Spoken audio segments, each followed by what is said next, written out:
Kyle the Pug.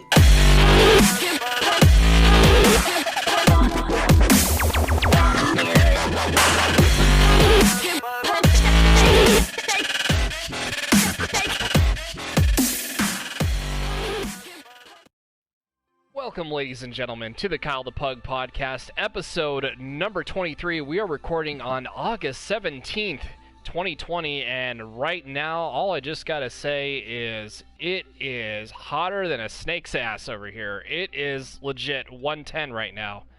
110 degrees, and through Thursday, it's supposed to be triple digits through here, and I am suffering and just suffocating through all this, hot heat. It's like Groudon's using drought from as its ability from Pokemon. Please help me. Please help me.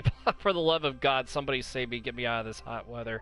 But, fun fact, with the name change tomorrow, if you guys are seeing this through the Twitch side, or if you're watching this on YouTube through Wednesday, because I usually upload like a couple of days later, I am going through a name change. So if you're seeing this for the very first time on YouTube, since we are recording like a couple of days earlier, we are going to go through a specific name change that's going to be happening.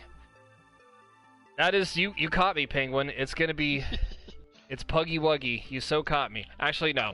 But my name will be revealed tomorrow on Twitter. So, like, through the next day. So, if you guys want to be on the lookout for that. There's a couple people that have guessed it right, though.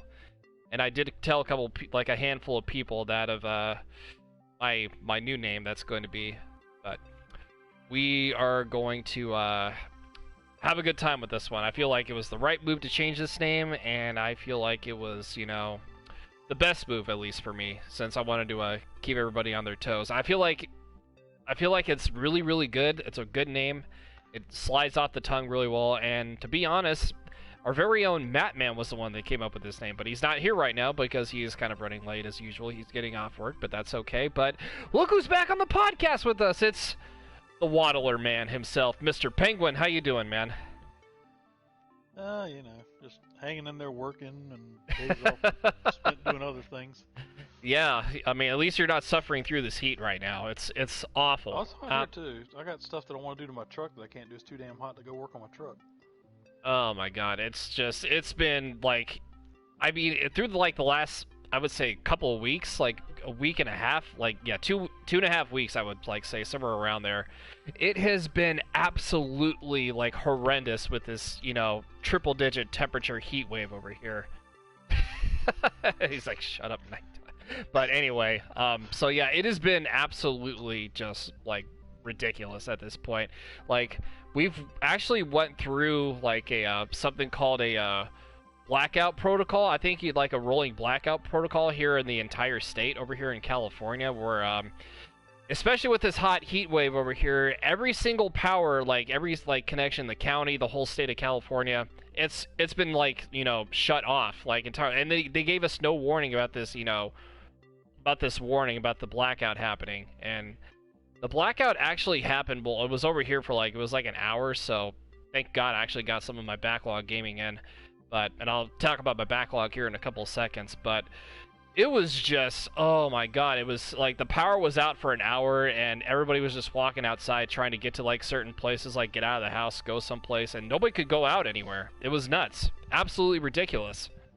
I mean, especially when you have this triple digit, which it feels like Needles or Death Valley over here, or pretty much if you're in Cairo, Egypt or something. I almost had to bundle up, put a scarf around me and protect myself from the hot weather because it was so bad. Put on some sunscreen or something before going outside. It was that bad and awful.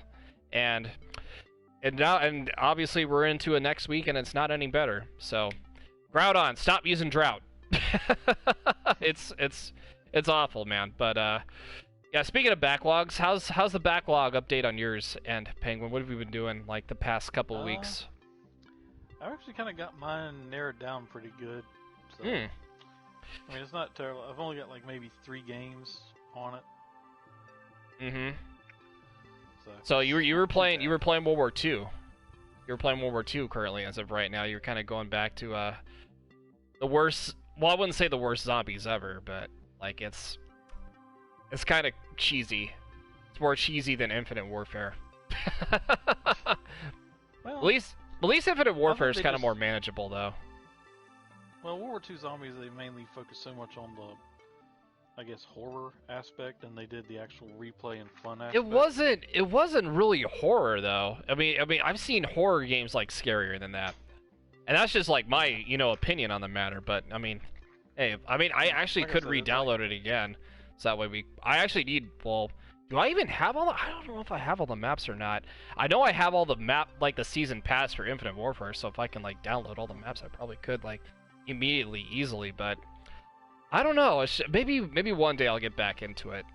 That is on my backlog to complete all the Infinite Warfare Easter eggs. I don't know when it's gonna happen though. Believe me, it will. Read you through those. I mean, you and Mattman both probably. It'll be yep. Yeah, I've beaten all those so many times solo. It's not even funny. Yeah, gotcha. So, have you beaten Yu-Gi-Oh? I was gonna ask you that. I beat it on PlayStation. I'm going back through to beat it on Switch. Oh, okay. So oh, that's right. I remember you said you had it both on Switch and PS4. So, yep. Fun fact. I actually almost bought it. I'll get to what game here I bought here in a little bit, because I said on Twitter I am going to announce the game that I am going to be streaming tomorrow, so you guys are going to get a real treat for those who are tuning in right now. But the rage will be real. Do you guys want a hint? Because I feel like everybody should be at least that's enough hint. Raging is enough hint. Trust me. Well, if anybody has played this game and raged like crazy because they can't get out of a level. All right, well, let's just say the hint will be this: a brawl will be surely brewing. That is your hint, and most of you guys are probably gonna know what it is when I say that quote. So, you guys, that's probably one of the easiest hints I've given in ever. You guys should basically know what I'm talking about at this point. But it's the long lost cousin of Chip and Mrs. Teapot from Beauty and the Beast. Yeah, somewhere around there. But oh my god, I feel like I'm just gonna. I'll definitely have fun. All right, definitely. I don't know why I'm going through the torture with this game, but you know what? It's a popular game. People still enjoy it despite the rage. And yeah. So should I say this game or should I not? What should I do? Should I say it? Should I say it for everybody? Nah, let it be a surprise. All right. I'll say the hint on Twitter also. So I'll clip this and right after the stream, I'll definitely upload this clip to Twitter for those who are very intrigued and interested in knowing. But going to my backlog here, I am playing. Well, I mentioned a couple weeks ago, I am playing Zelda Wind Waker for the first time, and I mean, I know I'm emulating it, so the frames are at some point there's gonna be some frames that are kind of choppy. I'm kind of used to it though, because I don't know why my PC operates like that, but I'm playing it I'm actually having a good time with it. I made it to the Forest Haven, which is of course the second area of the game. Excuse me, and I beat the first boss of the Dragon Roost Cavern, and I actually listened to. See, this is the thing. Everybody enjoyed the Dragon Roost Island song, and I can understand why people are, I had that as one of their favorite songs, in Wind Waker ever, because it was so upbeat and it was so catchy. I'm just thinking to myself, I could listen to this song for hours and just not get tired of it. It was actually so chill and upbeat, and I mean, I was going through it. I know I didn't have enough time to listen to the entire song because I wanted to progress farther and all that, which like I said, did beat. I got Din's Pearl. I saved Valoo, the dragon from Dragon Roost Island, and now, like I said, I'm moving on to Forest Haven as of right now. I might play more tonight though, so I do have a thread on Twitter that I actually do want to keep intact for you guys, so that way I can keep updating it on my progress so far on where I've been at. And I know everybody's like, oh, you got to play the HD version. It's a lot better. But hey, just playing it by itself is just it's a treat for me. This is a game I missed out on a long time ago, and I'm so glad I got to emulate it on my PC. It's just so many people wanted me to play this, and I can understand why, because this might be up there for one of my favorite Zelda games. I'm just gonna say this right now.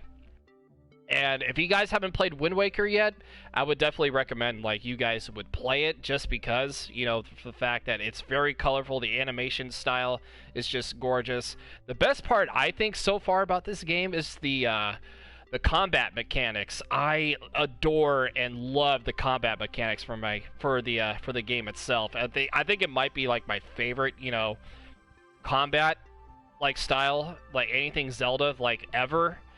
And just the parries in there is just like, oh, I enjoy like parrying opponents, and it's just insane. I love it so much. But I still have a ways to go though, so I'll definitely be like, you know, collecting like heart pieces, beating bosses, and all that jazz. So yeah, that's my progression on that so far. And Paper Mario, the Origami King, was another game I've kind of like, you know, progressed on as well. I actually beat the red stream area, so I beat the colored pencil boss, which kind of like took me a little bit to do, but it wasn't too bad once I actually figured out what to do though, because like there's like an ultimate attack he does. Or not he, but like it actually does though, because it was like a set of colored pencils. It's like a little rainbow, like, you know, spiral like little attack or whatever. And I can understand why. Well, before I get to the like the strategy here, because it does have some RPG elements to it, and I can understand why people have been saying that, and I do agree with them. Like it kind of has like the little aspect element to that factor. And going back to the boss here, I was having some trouble. I actually died a couple of times with the colored pencil boss fight. I am not going to lie there, because I didn't figure out what to do here. And and this is just my thing, I actually kind of looked it up of what to do for the actual boss fight. You had to, instead of just like slamming the case from the back and then just like having the missiles like malfunction inside the colored pencil box case, you had to grab like each of the colored pencils, like in like a 1,000-arm fold mode, whatever that's called for Paper Mario. I think it's like 1,000-arm fold, or yeah, somewhere around there. Yeah, I think so. It's been a while since I played it. But yeah, it's like something like that. But you had to grab the colored pencils, and this is kind of like a spoiler warning, so if you guys don't like spoilers, get out. But so you had to grab it, and then you like lift up the colored pencils, and then you smash like the colored pencil box that the missiles are about, like the colored pencil missiles are about to fire.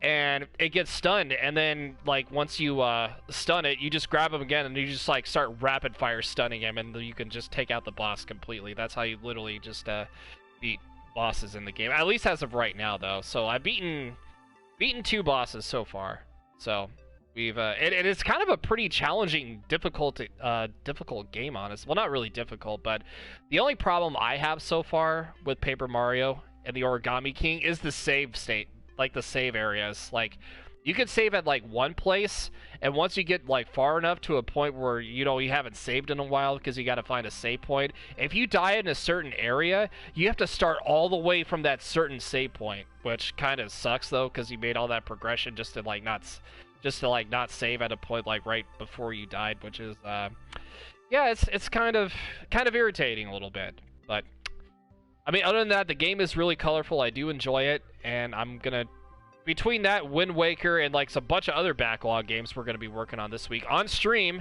like Nintendo and PlayStation. Like I said, my backlog is a giant cluster mess right now. We'll be definitely working on that. But I think, yeah, at least a sneak peek for this week's streaming schedule. I think we're gonna focus a lot on the backlog, because I do want to at least, you know, work on some games that I need to complete and finish. But yeah, that's pretty much my explanation for my backlogs, and Penguin's still over there raging on World War II, which is nothing surprising there. I'm on Fall Guys. Oh, you're on Fall Guys now. Okay, that's right. Okay, I don't know. My mind's been talking about like my backlog. I forgot that you totally switched games. Oh man, but that's just, you know, my personal take on that. But like I said, hope everybody's having a good week so far. Like I said, we are recording on a Monday. It's going to be up by Wednesday if you guys haven't checked it out by now on YouTube. So, all right. So, getting into some news here, we got some juicy goodness going around, and it's absolutely insane, especially for the Nintendo side, which they announced, at 6 o'clock this morning. They dropped this earlier this morning. So we will have another Indie World Showcase tomorrow at 9 a.m. Pacific time, and that means 12 o'clock Eastern on, if you guys are on the East Coast. So the Indie World Showcase, and we'll have roughly 20 minutes of information on indie games coming to Nintendo Switch. So everybody was speculating the number one indie game, or the sequel to their indie games. If you guys haven't heard of Golf Story, love that indie game, because I had no... Yeah, Penguin's actually laughing at that, which I will get to Sports Story here in a few seconds, but everybody's anticipated sequel, like I said, with Sports Story. Golf Story was like something I actually loved, though. A friend of mine recommended me, playing the game, and I did enjoy, the story for Golf Story. If you guys haven't played it, it's like RPG golf basically, but it's more like, it has like some comical vibes to it. It's got some like comedy, stuff in there, which if you actually bought it for Nintendo Switch, like Penguin, if you definitely want to go play it, I would definitely, check that out. I think it's like $15 or $16 in the eShop if you want to play an indie game. Okay. Like, if you would definitely love this game though. Like, the humor is actually like super funny. But yeah, so I'm pretty excited personally to check out all the stuff that they have for like the 20-minute showcase. And I think that the one thing that I would want to see, I don't know if they're gonna have like any information on it, which is I want a release date. Me personally, I would love to have a release date for Red Lantern. Now, if you don't know what Red Lantern is, it's a I wouldn't say it's a dog mushing. It could be a dog mushing like simulator, but it involves dogs. You mush with them, and you get to spend time with the dogs. You gotta protect them from like certain environments. And I don't know remember too much about it, but I am a dog person. Or not yeah. What's it called? But I mean, I am or something like that? It's like a sled simulator sort of thing. I mean, I guess you can kind of put the simulator in there, but you do have to protect them from. I could actually look it up here, right? I mean, I'm actually excited for it because I am a dog lover. I'm always pro dog. I've done nothing against cats personally, but I'm more of a but yeah, that's like one of the games that I actually oh yeah, well, we knew that. So yeah, basically it's a narrative game where you and your team of 5 sled dogs are lost in the wilderness, must navigate the ever-changing events of the Alaskan bush to find your way home. So basically it's like a simulator sort of thing, which, like I said, I love dogs. I love, especially like Siberian Huskies and Malamutes and all those big dogs and all that. So if we don't get one, that's like a release date, that's okay, but that's just one of the few games I actually am kind of anticipated for. But like I said, I'm going to keep my expectations on the low so that way they can, get somewhere with that. But going to Sports Story here really quick, which is part of the, well, not really part of the I guess it's confirmed that it's not going to be on the Indie World Showcase, just because they hit the story with the, excuse me, because they hit the story with it being delayed. So they're not going to have another, So originally it said it was going to be released this late on early summer possibly, but they delayed that just because they wanted to get the game right. So Sidebar Games, which is the games that made Golf Story and also currently making Sports Story right now, they said that we must sadly announce a delay. We want to take some more time to work on Sports Story and make sure that everything makes it into the game. So like I said, better to have to work on something to make it good, or rather to have it to rush and make it bad, And Golf Story was an early indie hit on the Nintendo Switch back in 2017. We just discussed that here a little bit ago, garnering rave reviews from critics and fans alike. So basically, like I said, it's delayed, and it's supposed to be the predecessor, which will definitely be coming out soon, but nobody knows how soon.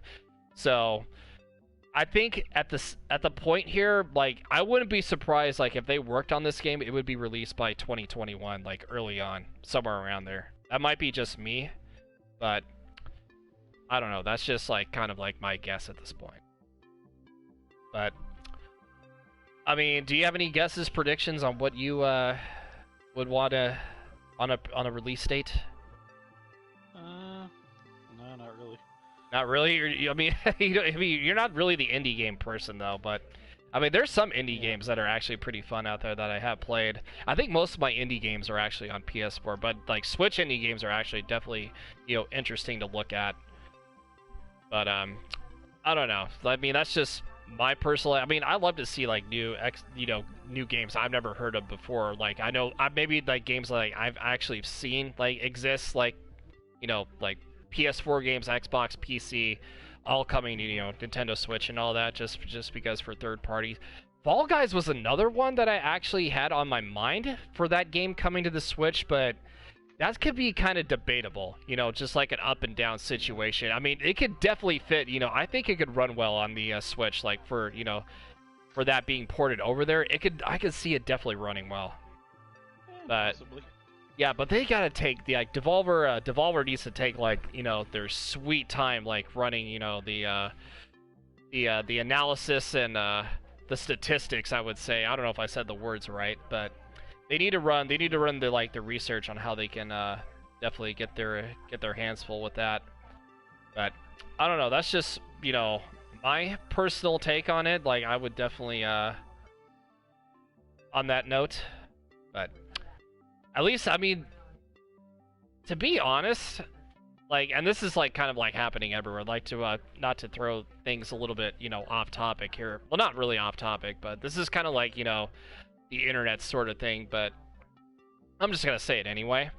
So as we've talked about before on the podcast, I have noticed, a lot of people saying, where's a general first-party Nintendo Direct? And this kind of like annoys me a little bit. Like I don't really say it to like people because I kind of just leave them alone. But these people, even though they're like third-party, indie games, whatever the case may be, they spend a lot of hard work, making their game, turn out the way they want it to be, just to fix all the kinks and the glitches and all that. And you see all these people, no matter what it is, Nintendo, PlayStation, Xbox, PC, whatever the case may be, you just see all these bad people on the internet saying, where's the actual first party state of play, and where's the actual first direct, whatever the case is, whatever the showcase that they're saying. And it's just, that just really annoys me, because just imagine all the times like they've taken, just to work on this game, just to have it, unleashed in a direct or something, like on Switch or state of play, whatever, just to get disrespected by a lot of people that have, are pretty much pro first party content people, Yeah. And it's that just kind of pisses me off about that, because it's the internet, man. What can you do? What can you honestly do? We're gonna have trolls no matter what. They're literally gonna gripe no matter how good the game is. You can come out with a perfect game and you'll have that nitwit like you should have came out sooner. There's always gonna be that one person they're gonna fuss about nothing.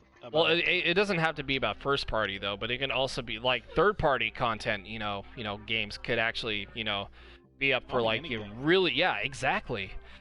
And Matthew has joined the building, late as always, but he's here. But he'll turn his mind. He is not here, exactly. But we cannot hear you. Yeah, I bet you he's trying to fix his mic right now. Can you hear me now? There you go. I'm not here. Did he fix it? So what's up, Matt? Before we move on here, so what's going on with you, man? How you doing? I hate my job.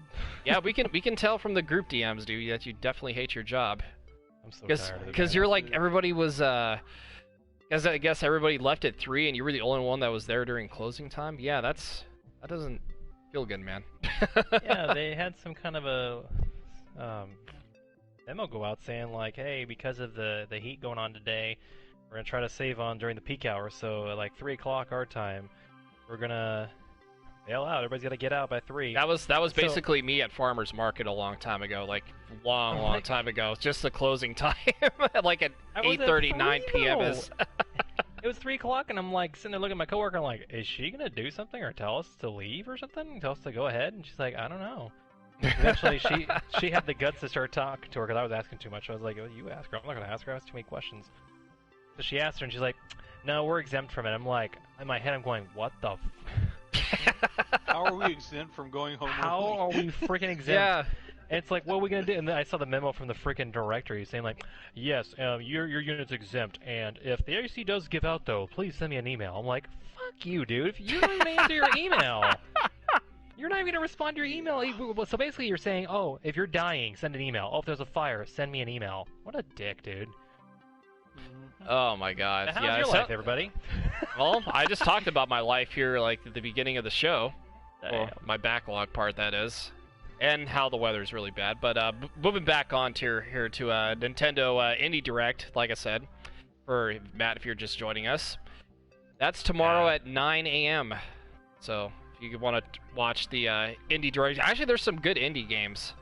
There's actually been some good indie games that they actually showed through Nintendo Switch. I know everybody's like pro first party, people, but you got to give some love to the indie creators that actually put their time to making their games and just have them ported to Nintendo Switch and PS4 no matter what. But yeah, that's the kind of thing that irritates me. I was telling Penguin this, and Sports Story, like I said, if you ever played Golf Story, did you, Matt? No, I didn't get a chance. Yeah, you need to play it. Like I said, it's a golf RPG, but it's super wacky and it's super fun. You'll see why, because of the humor's actually there. But yeah, Sports Story has been delayed, like the sequel to Golf Story. So that's not really shocking, because I know they want to perfect their game, no glitches, no nothing. Just make it perfect, aka Pay attention. we Friday. don't talk. Yeah, we yeah, we don't talk. Yeah, we don't talk about those sort of games. But anyways, yeah, That's like one of the indie games, like the number one indie game that I was expecting to be in the Direct, but when they announced it that they canceled it, it was just like not canceled it exactly, but more delayed than canceled. And that was just I was like, yeah, okay, I'll definitely look forward to it. I watch Nintendo Directs no matter what, so in the state of play and Xbox showcases and whatever the case may be, I'm definitely all in for those sort of things. But oh well, like I said, it's just, what more can you do at this point? It's just people complain about others' hard work, and somebody actually did tell somebody, I was reading this on Twitter, just like, you go in their shoes, like how you would actually create your game. You spent all these months and years designing a game just to have it poured out, just to be disrespected like that. And then I was like, damn, I was like, that is so true. Like, put yourself in their shoes and let's see how you feel, basically. Mm-hmm. Which is definitely 100% true. Like I said, just like first party, content for all these, games. Third parties definitely need respect also. It's absolutely insane. So is it safe to say you're a Nintendo dude, since you love Nintendo so much? A Nintendo dude. Yeah. Hey, my first console love was Nintendo, so I'm just playing off of it, because it's Nintendo Dame, and I was like, oh, you're a Nintendo dude. Oh, then. Caroline. Yeah. That was actually not bad. I wasn't expecting that coming, honestly. That was actually not bad. But Nintendo dude, Nintendo Dame. I haven't talked to her in a while, though. I gotta full of wonderful names. Bill, no, you're not. You're more of a perverted old man. Damn. Yes. But excuse me. But speaking of first party content stuff going around here, so Skyward Sword is also in the news. So that was, Legend of Zelda Skyward Sword could be ported to the Nintendo Switch. So that's been another thing that's been going around with, of course, next year. Well, of course, we have Mario's 35th anniversary, and the year after that, it's going to be Zelda's 35-year anniversary. So this is just a rumor and a possibility, so it's not really for sure yet. So Skyward Sword could be possibly getting a re-release, according to a listing of Nintendo Switch ports, listing of the game on Amazon, which obviously actually got taken down. The pre-order thing got taken down, and there was no reason why they actually took it down whatsoever, which kind of like had a lot of people's heads shaking and like thinking about it. But anyways, here it kind of breathes new life into the long-standing rumor that the Wii exclusive game will be ported to the Nintendo Switch, and pre-orders available, like, for basically around the same, basic price, $60. And Nintendo has not officially announced the Nintendo Switch port of The Legend of Zelda Skyward Sword yet, but the current listing includes a release date of January 1st, 2030, which of course that's not going to be true, since of course they'll probably have a Zelda package deal over here, probably like the next year when the 35th anniversary arrives. And the page notes that this item is not released yet. You may pre-order it now, and we'll deliver it to you when it arrives. So it's at 2030 as a placeholder, but like I said, it probably won't be like the actual real release date. And if that actually did become an actual release date, it'd be, Nintendo would probably have moved on to like something else by now, so it's not going to be like, super obvious. But so it was why are you giggling? It's like I'm thinking of this one. Pre-order now while supplies last until 2021. Yeah. So, if you guys don't know what Skyward Sword is, I've never really played it personally, but I would love to play it like down the road. It was first released on November 2011 on the Nintendo Wii, and it was heavily reliant on the Wii Motion Plus peripheral for the sword combat and puzzles, which of course it is likely a Nintendo Switch port of the game will require significant changes to its gameplay for handheld mode. Which kind of makes sense, though, to me, because I know there was a lot of people, and I mean a lot of people, that actually didn't like the controls for it.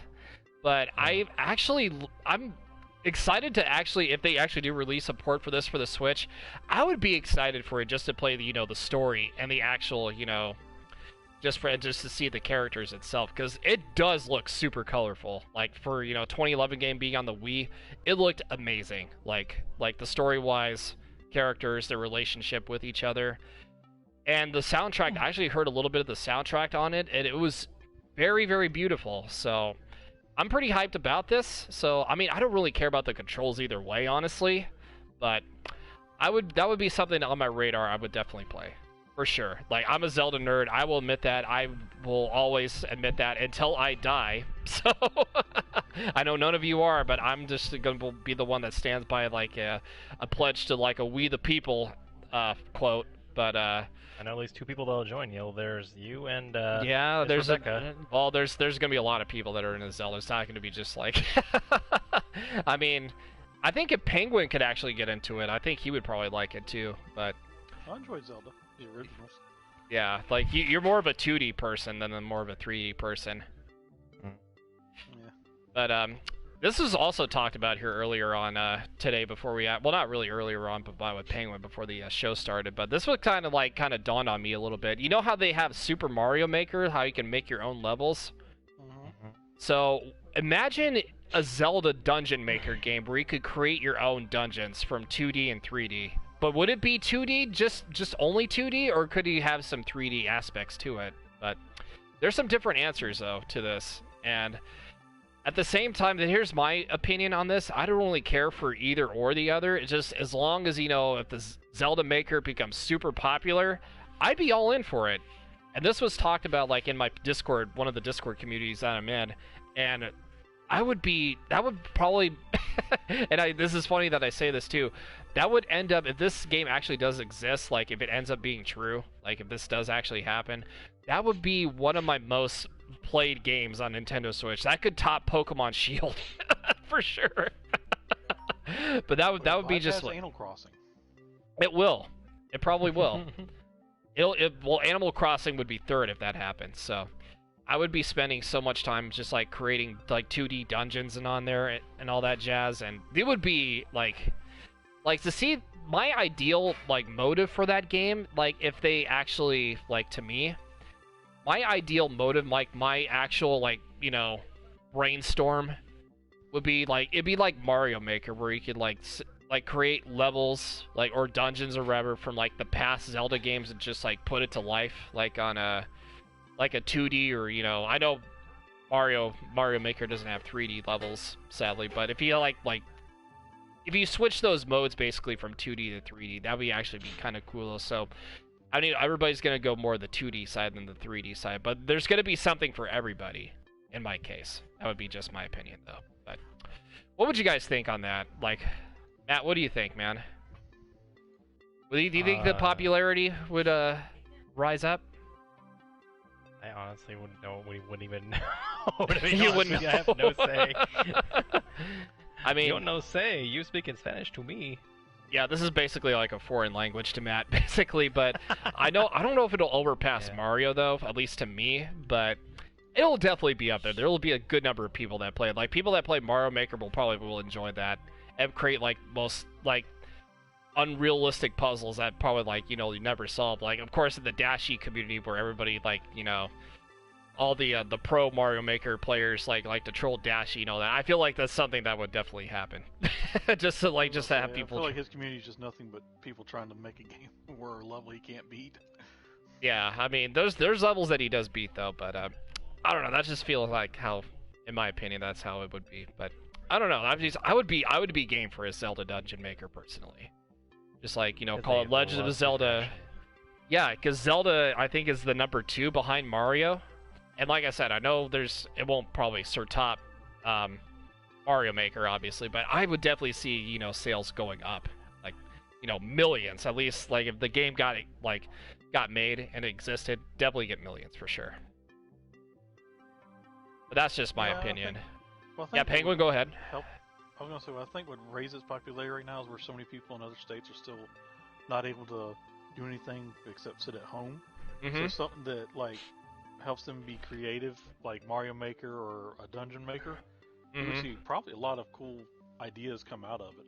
Yeah, I would absolutely agree with that 100%. And especially on the 2D side. Like, I think you would find more creativity on the 2D side more than the 3D, but I wouldn't mind 3D, like, dungeons.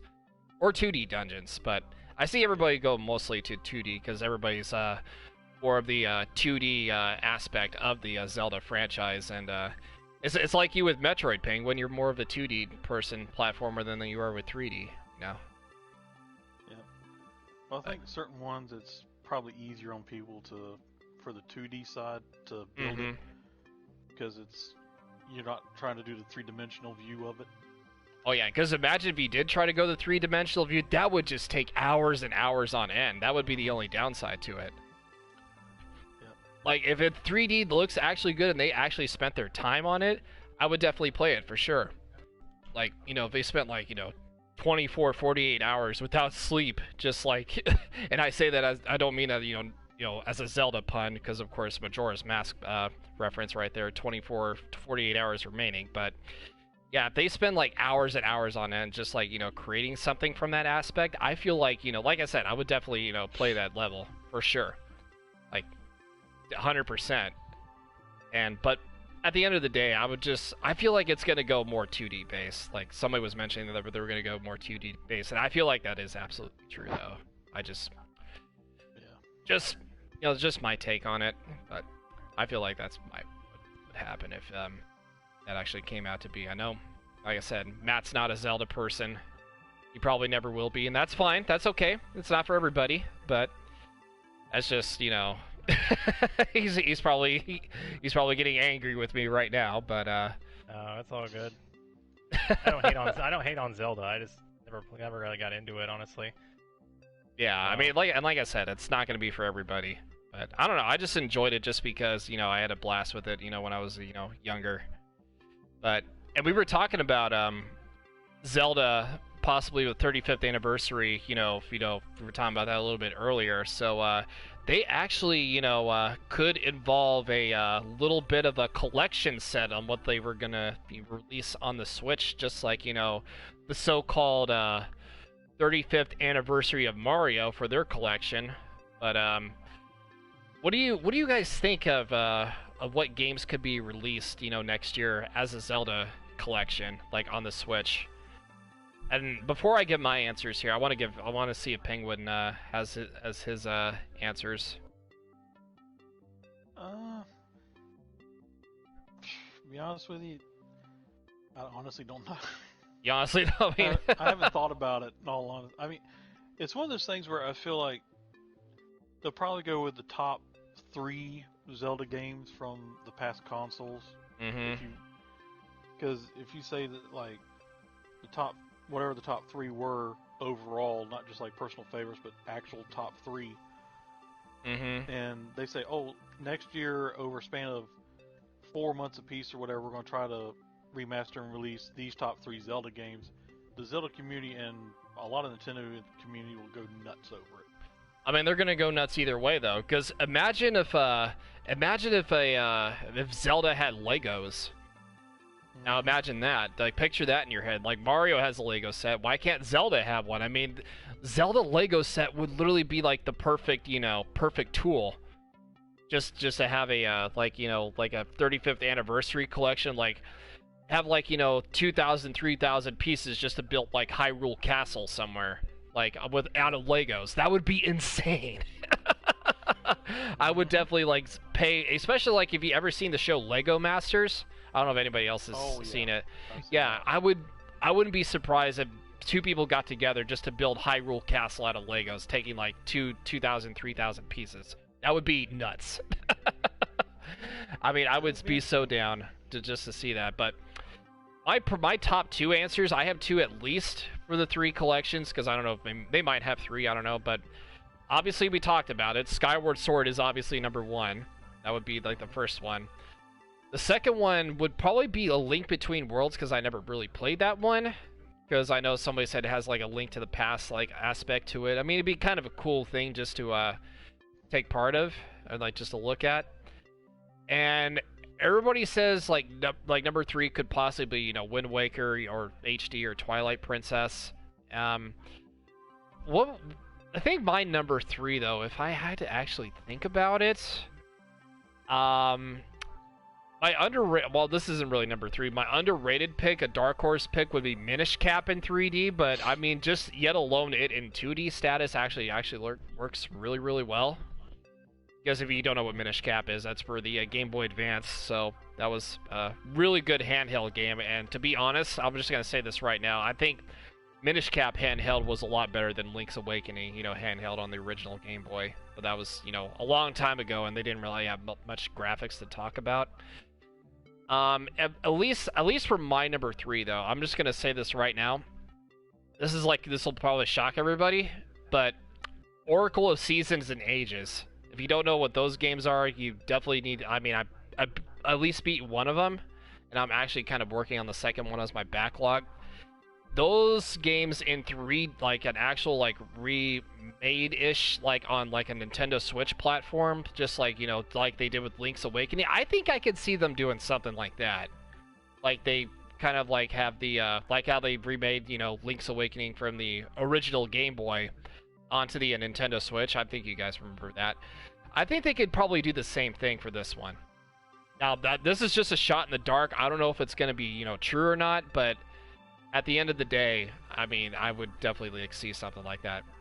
That, and of course, we'll quote our friend Forrest Minish at Rebecca, Dungeon Maker. But like I said, we were talking about that earlier. But oh man, but Matt, what do you think? Do you have any thoughts? No? Not really. No? It's not really my forte, so. Okay, no thoughts, that's okay. This is where the rock comes in handy. It doesn't matter what you think! Oh, yeah, basically. Bullshit. Yeah, exactly, but, Oh, crap. Oh, poopy. What do you think was present? Fake news. Okay, thank you. Fake news. Oh my god. This just in. Matt likes Link, Legend of Zelda. Fake news. That's fake. Yeah, fake news. Zelda makes Matt stutter. Yeah, fake stream. 100% fake stream. Matt finally wins an Easter egg in Zelda. First in the world. Yeah. Legend of Zelda Zombies.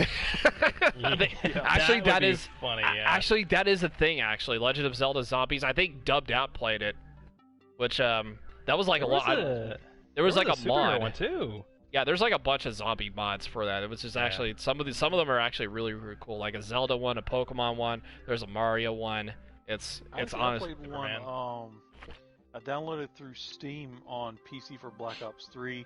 They made a Star Wars one, and that was actually pretty cool because you're on the indoor moon and you had to hop between the different Ewok huts to fight the zombies. It was pretty cool. Oh, nice. Awesome. I'll definitely have to check that out also as well. But Some quick PlayStation news here, really quick. I want to talk about this, and I want to talk about a Pokemon Home update that they added. First of all, Ghost of Tsushima. If you guys haven't, obviously you guys have heard of that game. It's gonna have a multiplayer mode coming called Ghost of Tsushima Legends coming to PS4 in fall 2020. And now, this kind of just like RKO'd us out of nowhere. The news just dropped, just like shh. Just, here you go, multiplayer 2020 Ghost of Tsushima. Everybody just lost their minds when they heard that. It was honestly nuts. But yeah, so that's much on it. But with that, the Legends aren't they supposed to be bringing in like historical samurai figures? If I remember correctly? That's actually what they said, though. I didn't look at it too much of it, but that's what the whole point is. So it's basically it's co-op multiplayer inspired by Japanese mythology. That's basically what it is. So it's basically a new online cooperative multiplayer that'll be it'll be a free download, so it won't cost like anything. So it'll be like a free update, multiplayer download. So it's basically a new experience, and it's a separate mode that doesn't follow Jin or the companions from his journey, but instead focuses on 4 warriors who have been built up as legends in stories told by the people of Tsushima. And the single-player campaign focuses on the open world and exploring the natural beauty of the island, but Legends is more haunting and fantastical, with a location of and enemies inspired by Japanese folk tales and mythology, and an emphasis on cooperative combat and action. So that'll be quite interesting. That'll be something I would definitely be looking at, taking research on. So, Matt, I bet you this is foreign language to you as well. Why am I here? He's like, why is he even here? He doesn't know. Join. Yeah, you hit join. You wanted to be. I mean, you're part of the show, man. You got to show that. Yeah. I hit my take where it matters. But have yeah, take it. Don't suck. Yeah. So Penguin, what are your thoughts on this, man? Are you excited for this? Yeah. When I first heard the news about it, I'll admit that's like one of my few games that I haven't played yet that's in my game log or backlog. Oh yeah, backlog. Yeah, I probably might add that soon. But when I saw that, and then I thought I read something where it was going to be the ability to play as legendary samurai from Japan's past, but still within the storyline. You'll go up against enemies that are in the folklore, so that's actually kind of cool. And I guarantee you, one, because he's always an enemy, because the Japanese hate his guts, is Nobunaga. Mm-hmm. And so yeah, he was like a very vicious warlord from back in the day, and Japanese hate him. They always put him as a villain in every anime, manga, you name it. So a little bit more on this, though. You'll be able to partner up with friends or an online matchmaking and play Legends in groups of 2 to 4, and each player can choose one of 4 different character classes from the Samurai, Hunter, Ronin, or Assassin. Each class has unique advantages and abilities that they will reveal in the future. So they'll definitely have certain... a ninja. Yep. So yeah, that's probably 100%. The assassin is a ninja. Japanese folklore. Well, one's going to be an assassin, ninja. Yeah, I mean that's kind of obvious. That's kind of obvious, right? Yeah. I mean, at the end of the day, yep, that is correct. I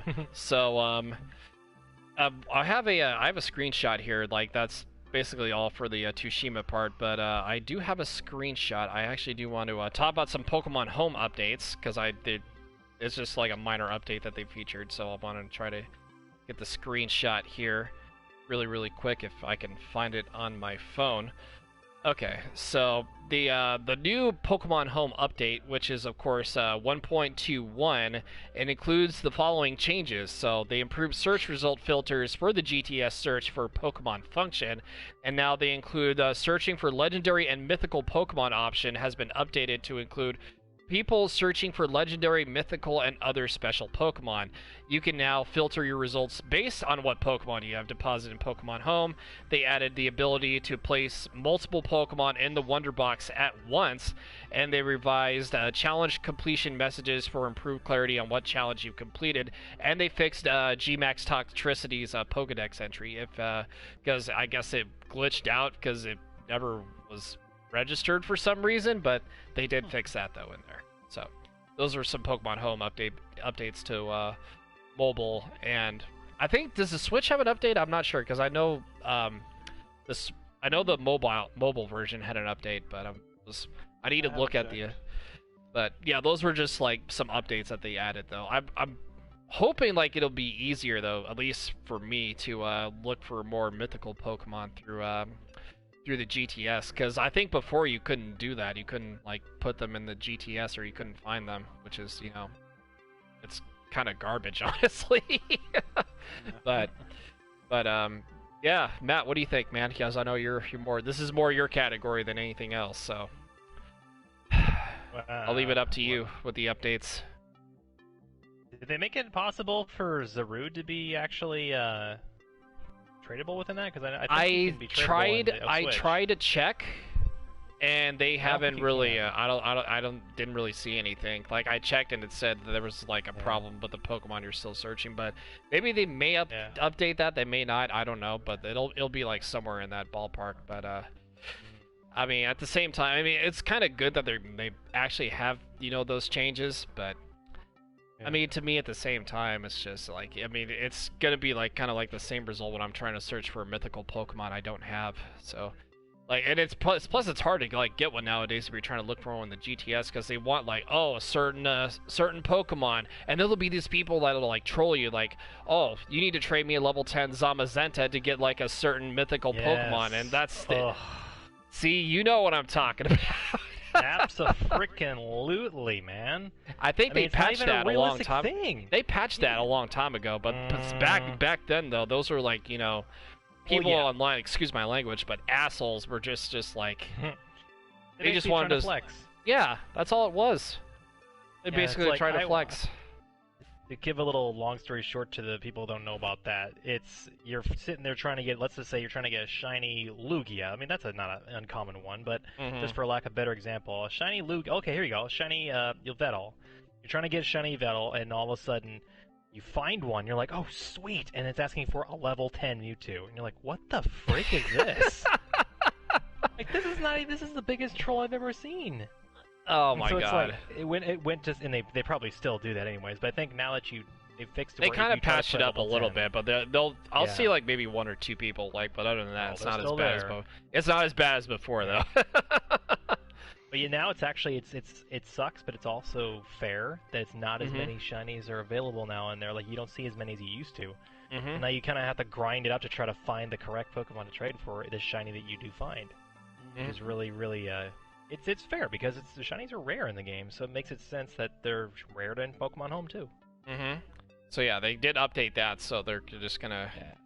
But are they gonna update it, you know, permanently with the trolls like asking for a certain number of Pokemon? I mean, I don't know. They'll probably still be somebody who cheats their way to try to do that and just piss data people off. mines. Somebody cheat in a game? You're kidding.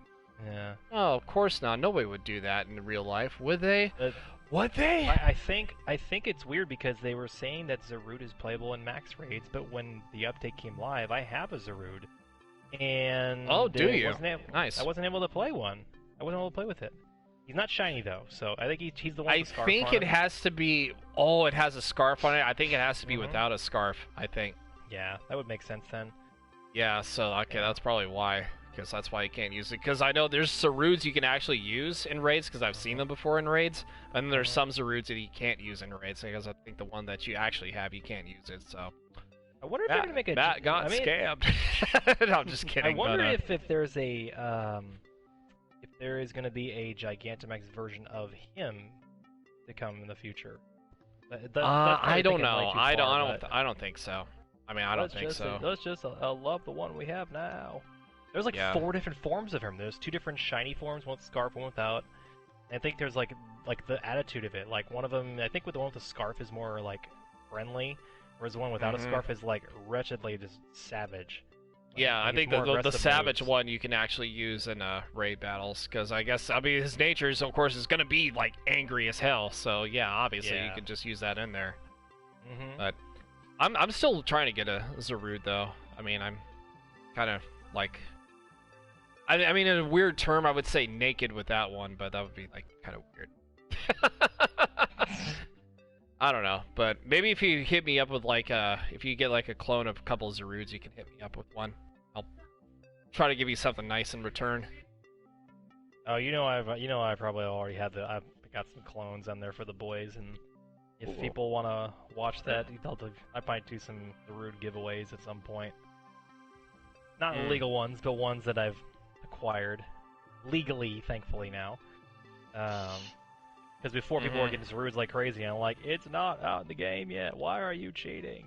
That or they just catch it as eggs, like somewhere around there. But that's how. I mean, they actually, because Game Freak, I guess they kind of patched like hacked raids and they ban people who ever do that. But I managed to get like in a couple of them. I mean, it wasn't like super. Yeah, Matt did too, but not to say anything. Not to say anything, but anyway, yeah, I did. Wasn't able to catch it, but I got in it. As long as you get the items, that's all that matters. But yeah, I mean that's just the end of the day right there. But anyways, going on to the sports sides of things really quick. You're gonna play the role of Cowboy Nick at Batman 98 because we got some NHL playoffs to talk about here. Yeehaw. So he's going into your soul right now and saying you need to do this NHL segment. So the playoffs are here. The good stuff. There you go. There you go. Exactly. So without further ado, Matt, the NHL hockey segment is yours. Take it away. Oh, you mean Penguin doesn't want to join on this one? Oh, what the fuck? He's a Penguin after all. Doesn't the Penguins like ice? Dude, I'm a Carolina Hurricane fan. Duh. A Penguin that likes the Hurricanes. Well, your boys are actually playing tonight too, so I do not know if you're watching it though. Well, they're on TV. They're on TV. I don't know if they show up to play today. They are on TV right now. Yeah, but you're up, man. Lately, like they'll get rid of their good players, and you don't know if it's the high school team that's going to be playing when you watch, or if it's going to be a pro team. Yeah, no, that feeling. It's my NBA life, basically. You don't know if it's going to be the actual NBA team or it's going to be a high school team that came out to show up for the game. That's like my Dodgers, too, every time they go into the playoffs. Hey, feelings mutual, right? We all know that feeling. Well, I mean, the good thing is for you Penguins, at least the Hurricanes won a championship. They did. They won a cup. Yeah, I know and their LA response won a to cup. that winning the championship was, let's trade everybody on that winning team. Let's like trade. That sounds familiar in a baseball term. Oh, sounds like the oh, we can't win another championship. Yeah, well, no the shit, A's Sherlock. win a division or whatever, and all of a sudden they. Speaking of they tank. not to be off topic, they actually are the best team in the AL, I think. Yeah. One of the best teams over the Yankees and the Twins, which is kind of shocking. But I'm actually super pleased, though, because I'm about to pull off topic, but that's my grandfather's favorite team before he passed away, so I kind of have a little bit of the green and gold blood in me, along with, being a Dodger fan. So if I had to pick a Bay Area team, I'd probably be like a Oakland Athletics fan, for sure. But and the Mariners would probably be up there, too. I know it doesn't like you because you're an Angels fan, but... Anyway, but yeah, you got some NHL stuff to talk about, Matt. I don't want to keep you off. Short, sweet, to the point. Well, Vegas, actually, the Stanley Cup champions are actually the Blues. They're actually on the verge of being down 3-1 in their series. They're down 2-1 to the Canucks. The Canucks are no slouches, man. They've got two former Kings actually that were a part of that 70s line. Toffoli and Pearson, my boys.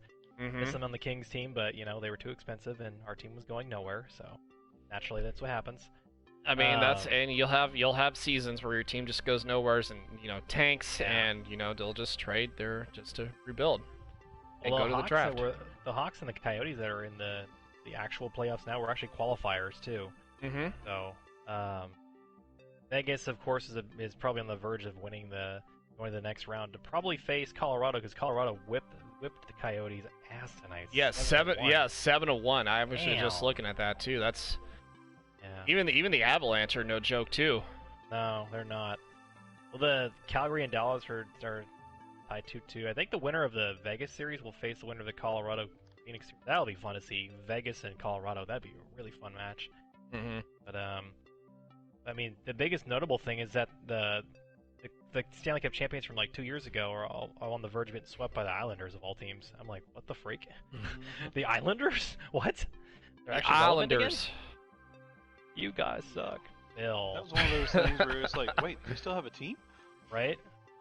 Yeah, because if you want to talk New York hockey, the first thing that comes to your mind is the New York Rangers. But then yeah, and all they did was qualify for the first round pick. But we're not going to talk about that Gary Bettman, you jerk. Yeah, Vancouver's. I think if they have their next game. Well, it's still in the bubble, so it doesn't really matter who the home team really is, honestly. The same area, no fans in there. Well, see, the thing is between the 1 and 8 seed in hockey is that you still don't know who has the advantage. That's like what kind of separates the baseball, football, and basketball from like the top seeded teams to the low seeded teams. Like upsets happen every single time in hockey, so it makes sense. Well, the crazy thing is that the number 1 seed with the Eastern Conference is Philly. I thought it was Tampa Bay, but I guess the round robin actually, I guess, determined who would be considered the number 1 seed. That was Philly. But Philly's up on Montreal 2-1 the series. Tampa's up 3-1 on Columbus. Of course, I already mentioned the Islanders. The Boston actually is up 2-1 on your Hurricanes, bruh. But the Hurricanes they're up right now, though. They're up Hurricanes, right now, so Hurricanes, more like mini Dust Devils. Mini Dust Devils. The Sears shop vac. Bill, that doesn't make any sense. Well, actually, they're not really Dust Devils. They'd be more like a what's a bunnies? softer terms? Not Dust Bunnies. They'd be more of just a little splash of a tidal wave to make it put in water terms. Like a little tiny shoop. It's like a rock going in the water. It's like a tiny splash. Just a tiny one. It'd be like the wave off of a pebble hitting a lake. It's a trinkle. Well, the winner of that series would face off against, probably at this rate, looks like the Islanders.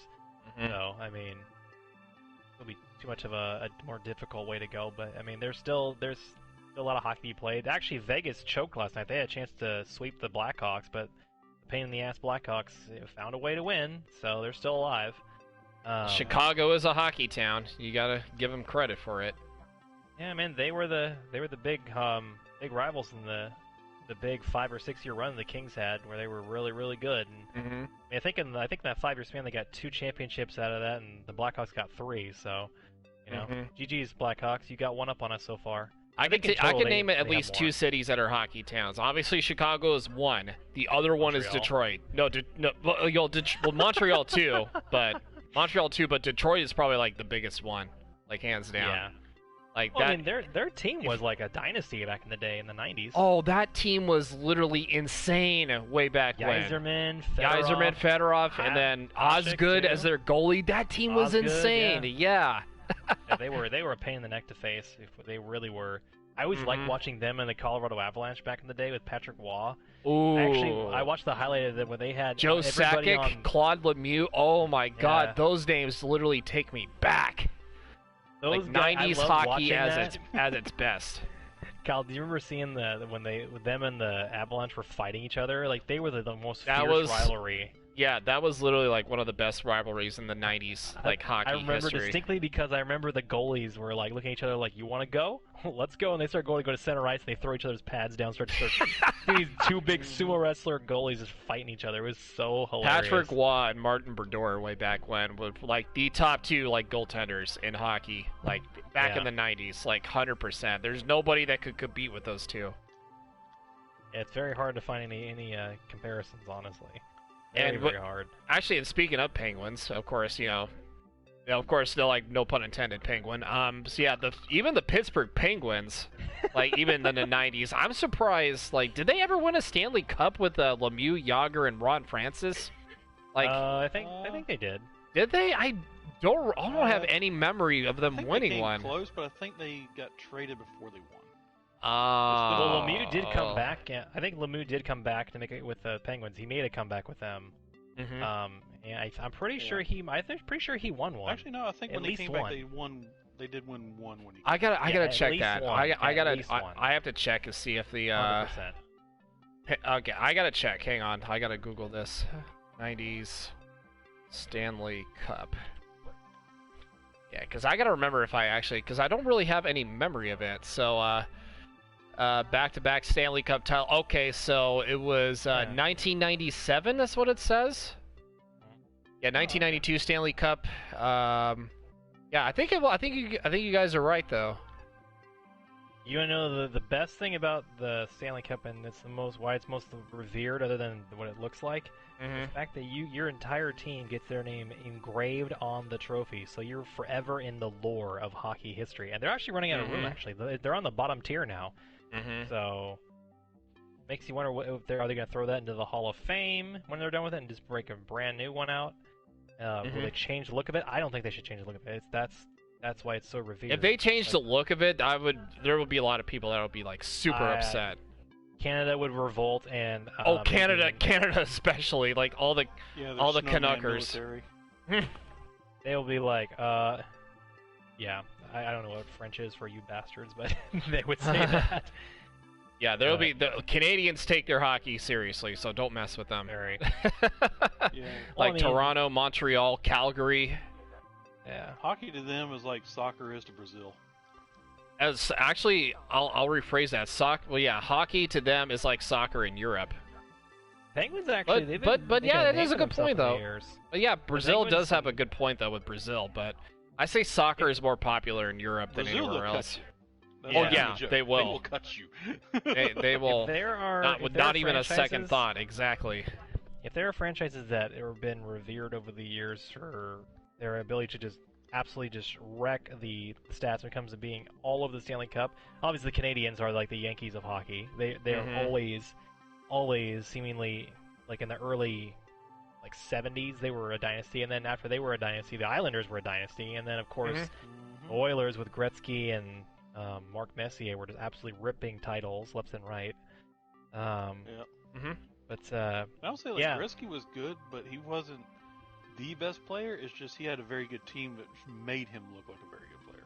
Oh, I don't know about that. The Messier Gretzky team was very, pretty very damn good. But I'm saying to me, when he it was came to great. hockey, he was kind of like the Brady of hockey. He had a very good team to make him look even better than what he was. I mean, he was still a great player, but the team made him look even better.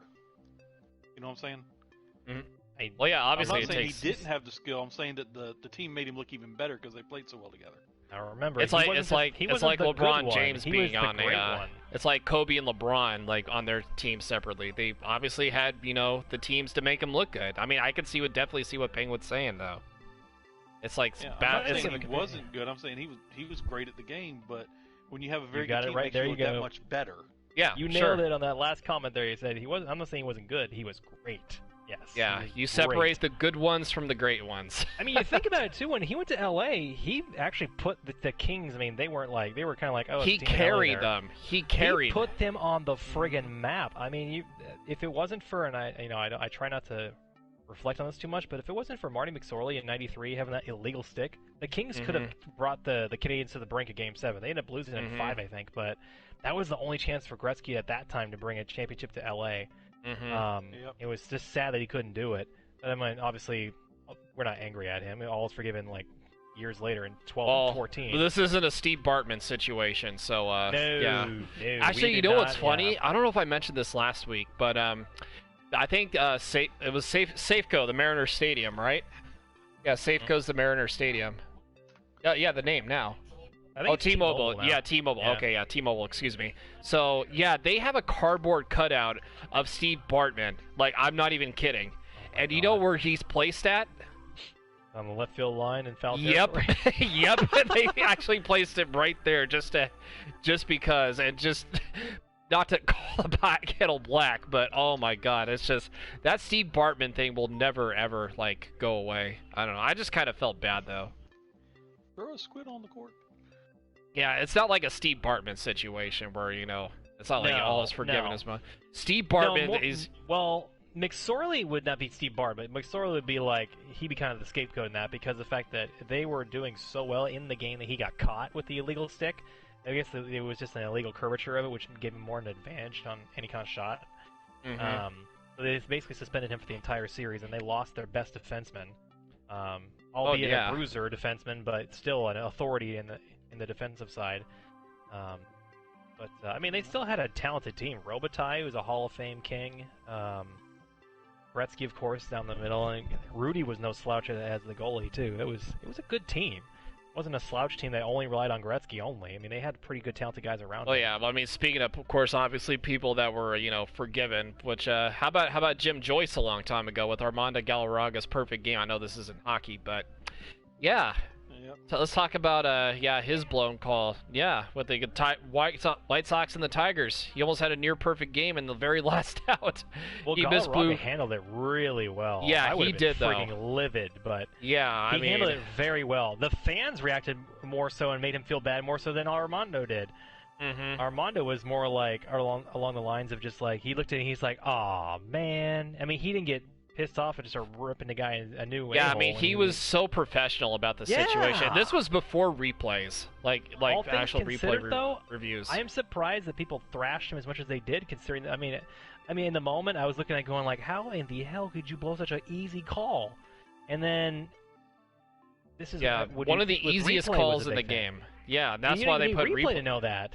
Yeah, exactly. And this was before replay was a thing too. Mm-hmm. Which I know there was a lot of Tiger fans that like hated him way back when that call happened, but I'm sure all is forgiven now.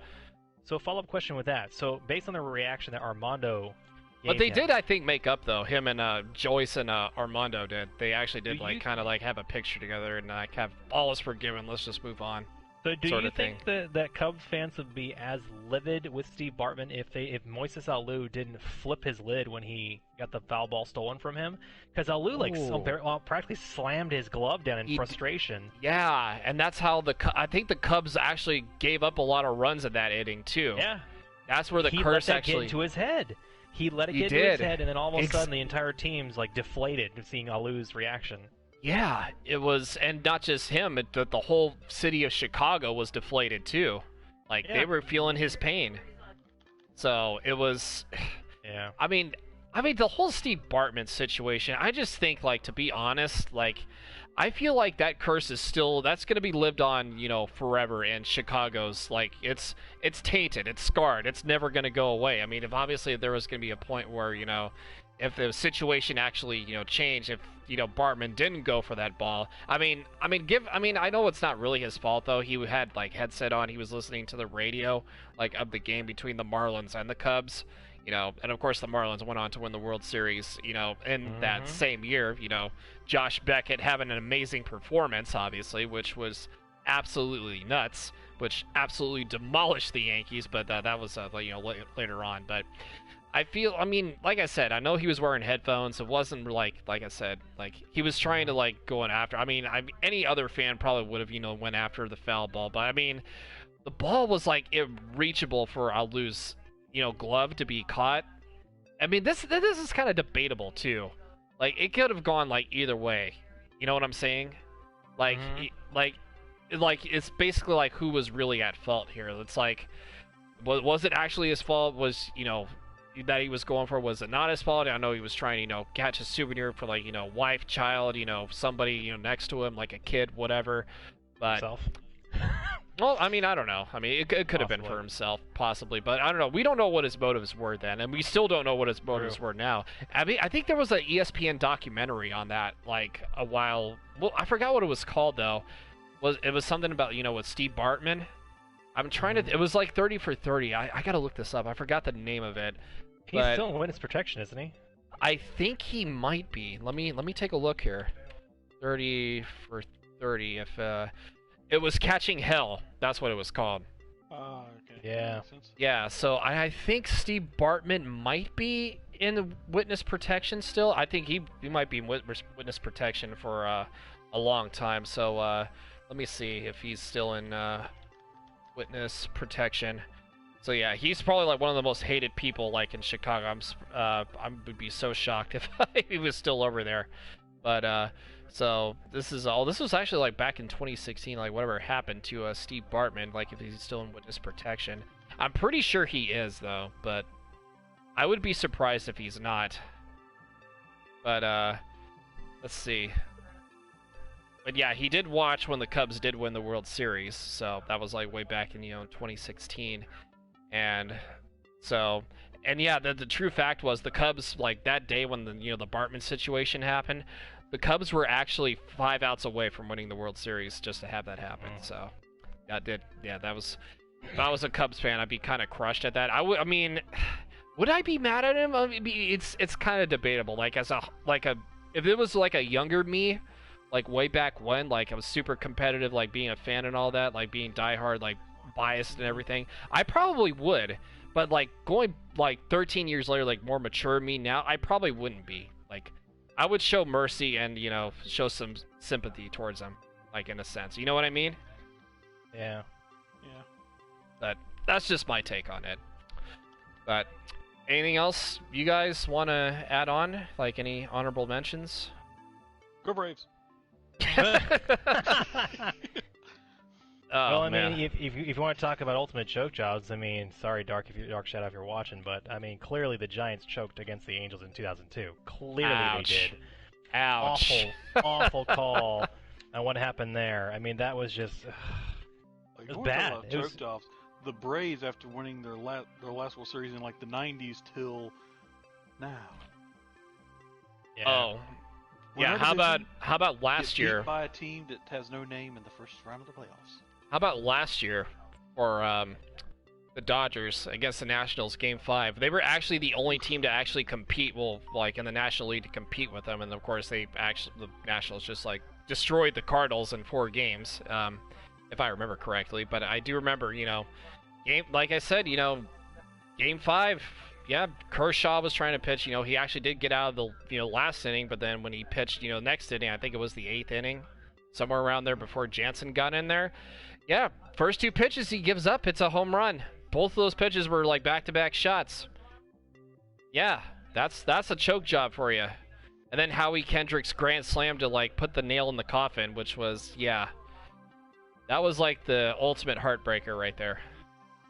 There's sometimes I'll watch some of those games and I'm like, I see something like that. Everybody was mad at Dave Roberts that day. Everybody was like, 100% mad. if you watch Dodger pitchers, fans. when you watch pitchers from all their games, and then you see something like that, I was like, I know I've seen him throw harder than that. Yeah, I mean, Kershaw, like I said, hasn't really been himself. And I just say this as a Dodgers fan. He hasn't been himself, as he was during his younger days. But it's just, he's getting to the point, like, it's him and Madison Bumgarner, too, which, of course, he's on the Diamondbacks. Like, they've had their times, I mean, they still kind of have their stuff, though, every so often, but they weren't the pitchers they used to be. And Matt can probably agree with me on this, because I know Kershaw's been getting, lit up as of lately, so he's not the true ace anymore, because, of course, shout out to Walker Buehler, but yeah, he hasn't really been like himself. Like, I've noticed him, he'll still have his good games every so often, but like I said, he's not like the dominant ace pitcher he used to be. So, and that kind of the age kind of does take on effect. Lost some velocity, honestly, on his pitches, and I think I think he might be okay. I mean, kind of sort of might be okay if he makes postseason this year, because it's just like he had a decent outing, I think, in the last postseason. Like, I think it was in the first series he did pretty well. I think there was one though where I think he gave up a Game 5 home run to Acuna, but other than that, Walker I mean, Buehler pitched an absolute gem. It was insane how he pitched in Game 5. Going back to the Dodgers Nationals Game 5 of last year, and like I said, I felt so bad for Walker Buehler. I really did. That's just. Still with my team, like my favorite pitchers were from the '90s, which was Maddox. Oh, Glavine, Maddox, Smoltz. Yep, the three killer.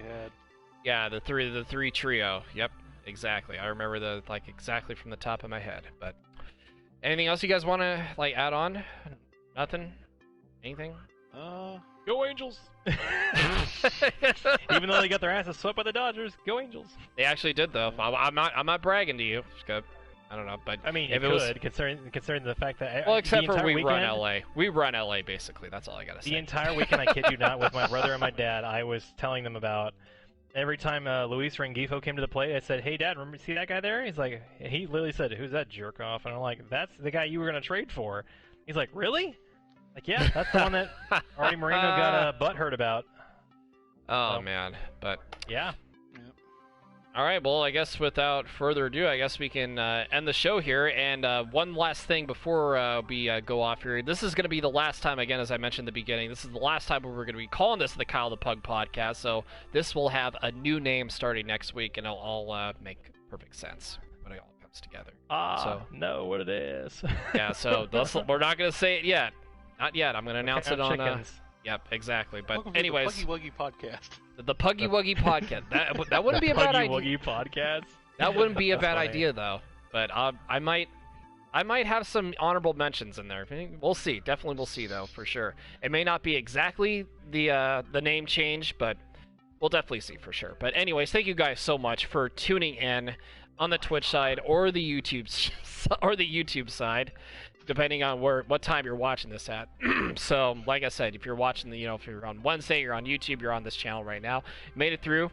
Thank you so much. Even if you're on the Twitch, you're kind of catching this, the next few days. Like I said, thank you as well.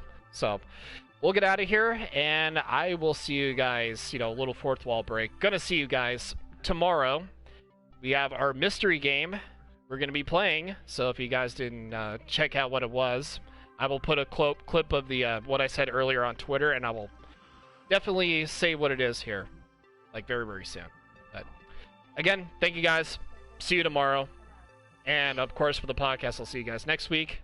And yeah, go Kyle Ice Cream. #PugBark. Bye!